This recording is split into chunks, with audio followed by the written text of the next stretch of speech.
ये खबर संस्कारम यूनिवर्सिटी द्वारा प्रस्तुत की गई है। जिस देश में खेतों में गन्ने की बम्पर पैदावार होती है, जहां चीनी मिलें दिन रात चलती है, वहीं आम जनता को अचानक चीनी के लिए प्रति किलो 10 से 12 रुपए ज्यादा चुकाने पड़ रहे हैं। अगस्त के महीने में कर्नाटक, महाराष्ट्र और उत्तर प्रदेश जैसे बड़े राज्यों में चीनी की कीमतों में 20% तक का भारी उछाल देखा गया है। चलिए जानते हैं कि आखिर ये महंगाई क्यों आई, दुनिया भर में चीनी उत्पादन का गणित क्या है और हमारा पड़ोसी देश पाकिस्तान इस रेस में कहां खड़ा है और कौन कौन से देश कहां खड़े हैं, ये जानते हैं। आइए सबसे पहले जानते हैं कि चीनी उत्पादन के मामले में कौन से देश हैं सबसे आगे।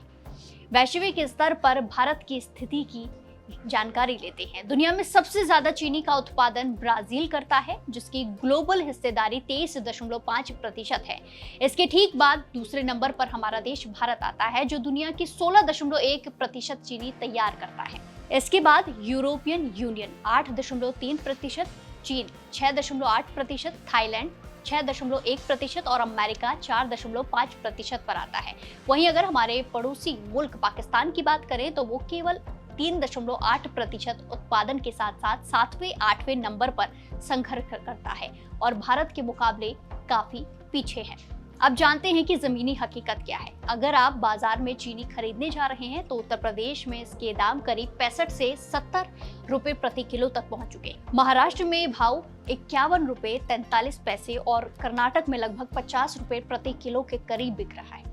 हैरान करने वाली बात यह है कि पिछले साल ऐसे समय यानी कि अगस्त 2025 में यही चीनी लगभग 40 से 41 रुपए प्रति किलो मिल रही थी, यानी सीधे सीधे 20% की बढ़ोतरी हुई है। हालांकि चीनी उद्योग और मिल मालिकों का दावा है कि देश में चीनी की कोई कमी नहीं है और ना ही कोई किल्लत होने वाली है। लेकिन अगर सरकारी और इंडस्ट्री के आंकड़ों पर नजर डालें तो कहानी का दूसरा पहलू सामने आता है।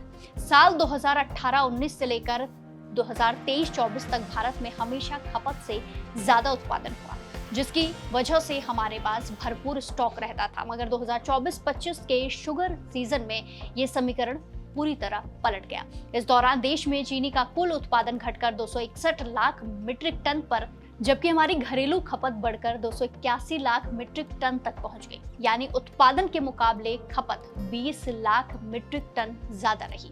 इसके साथ ही एक और बड़ा बदलाव सामने आया हमारी ऊर्जा नीति में। सरकार के निर्देश पर चीनी मिलों ने गन्ने से एथेनॉल बनाने की रफ्तार तेज कर दी है।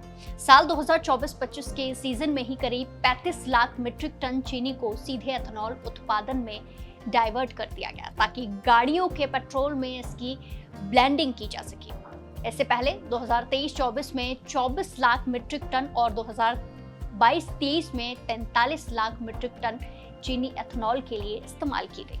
यानी एक तरफ कम उत्पादन तो दूसरी तरफ बढ़ती घरेलू मांग और तीसरी तरफ एथेनॉल में गन्ने का बड़ा इस्तेमाल। इन तीनों कारणों ने मिलकर बाजार में कीमतों को ऊपर धकेल दिया है। आप इस पूरे मामले में क्या सोचते हैं, अपनी राय हमें कमेंट्स में जरूर दें और बाकी देश और दुनिया की तमाम बड़ी अपडेट्स के लिए जुड़े रहिए दैनिक जागरण के साथ। नमस्कार।